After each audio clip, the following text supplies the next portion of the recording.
जीवन में पिता ही एक ऐसा व्यक्ति होता है जो अपने बेटे की प्रगति पर कभी नहीं जलता। वो हमेशा चाहता है कि मेरा बेटा मुझसे भी ऊपर जाए, मेरे से भी बढ़कर कोई बड़ा पद ले। और ऐसा ही चाहने वाले बाड़मेर के एक व्याख्याता ने अपने बेटे से कहा कि बेटा, यदि तुझे तेरा इनाम चाहिए तो तू किसी भी एक सब्जेक्ट में 12th में 100 नंबर ले आ और मैं तुझे तेरा मन चाहा इनाम दूंगा। और उसके बाद बेटा मन लगन से पढ़ाई करने लगता है, लेकिन वो इनाम प्राप्त करने से पहले उसकी आंखों में आंसू होते हैं उस बेटे की। मैं बात कर रहा हूं बाड़मेर जिले के रहने वाले प्रिंस खत्री की। उसके पिताजी जितेंद्र खत्री बाड़मेर के इंग्लिश के व्याख्याता थे और उन्होंने अपने बेटे से कहा कि 12th सीबीएसई बोर्ड में यदि तू किसी भी विषय एक में भी 100 नंबर लाएगा तो मैं तुझे मन चाहा मोबाइल दिलाऊंगा। और उसके बाद प्रिंस मन और लगन से पढ़ाई करने लगता है और वो जिले में टॉप करता है। बाड़मेर सीबीएसई साइंस में प्रिंस ने 94.40 अंक हासिल किए और बाड़मेर जिले में वो टॉप है। लेकिन वो मार्कशीट जब वो देखता है तो उसकी आंखों में वो आंसू छलक आते हैं, क्योंकि मार्कशीट जिन्हें दिखानी थी, जिनसे अपना इनाम लेना था, वो उसे छोड़कर चले गए थे।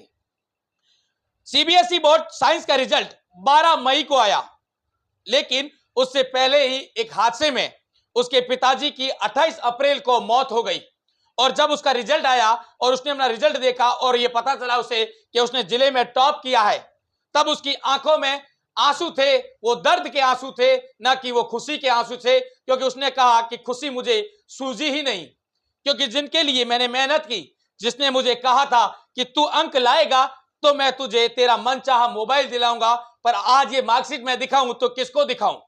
उसकी आंखें आंसू से भर आई और उसने कहा कि अब ये मार्कशीट जो है, ये लोग जो जिले में टॉप आते हैं खुशी मनाते होंगे, मुझे भी खुशी होनी थी, लेकिन आज मेरे पापा मेरे साथ होते तो ये खुशी में अवश्य कर बनाता। मेरा नाम प्रिंस खत्री है और मेरे इस बार 94.4% बने हैं 12th के सीबीएसई रिज़ल्ट में।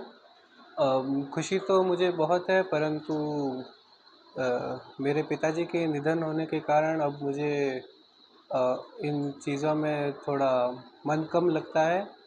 अभी बीच में मैं इससे पहले जेईई मेन की जो परीक्षा थी उसकी भी तैयारी कर रहा था, तो उसका भी जब रिज़ल्ट आया तो जो खुशी मिलनी चाहिए मेरे को उस रिज़ल्ट पे, वो खुशी दिल में आती नहीं है।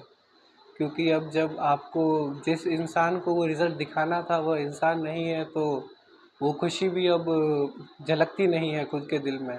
बाकी रिज़ल्ट देखते ही मुझे तो लगा था कि रिज़ल्ट आया बहुत अच्छा है, पर अब जिस इंसान को वो रिज़ल्ट दिखाना था वो तो मेरे साथ है नहीं। हालात पहले अलग थे, अब अलग है, पर जो भी सपोर्ट मेरे पिताजी ने मुझे किया है उतना सपोर्ट तो आज तक मैंने कोई और नहीं कर सकता। कभी भी अगर एक पेन भी चाहिए होता था, रात के 12 बजे अगर घर में नहीं होता तो पापा दुकान जाके लेके आ जाते थे, और जो भी किताब चाहिए होती थी, किताब कॉपी, भले आर डी शर्मा हो, आर एस अग्रवाल हो, एस चंद हो, जितनी भी किताबें थी हर किताब मेरे को मेरे पिताजी ने ला के दी। जी, मैं मेरा अभी जो एम है, अभी मैं जो कॉलेज जाके मैं कॉलेज में सीएस ब्रांच लेके सॉफ्टवेयर इंजीनियरिंग का अभी सोच रखा है।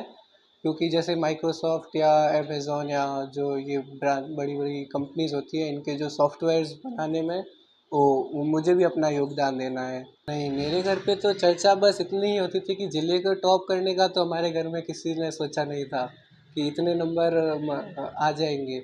हमारे घर में तो एक यही चर्चा होती थी कि अगर तो किसी भी एक, मतलब मेरे को मोबाइल दिया हुआ नहीं था, कि एक दो मोबाइल वो ख़राब हो गए थे जो मैं यूज़ नहीं कर पाया, तो पापा ने कहा कि अब नया मोबाइल तेरे को तभी दिलाएंगे जब तू किसी एक सब्जेक्ट में 100 लाएगा, मतलब ऑल ओवर कंप्लीट पूरे नंबर लाएगा एक सब्जेक्ट में। तो उसके लिए मैं मेहनत करता था। मुझे पता था कि जो पीसी है मैं उन तीनों में से मैं किसी एक में खींच लूँगा, पर उनमें मैं खींच नहीं पाया।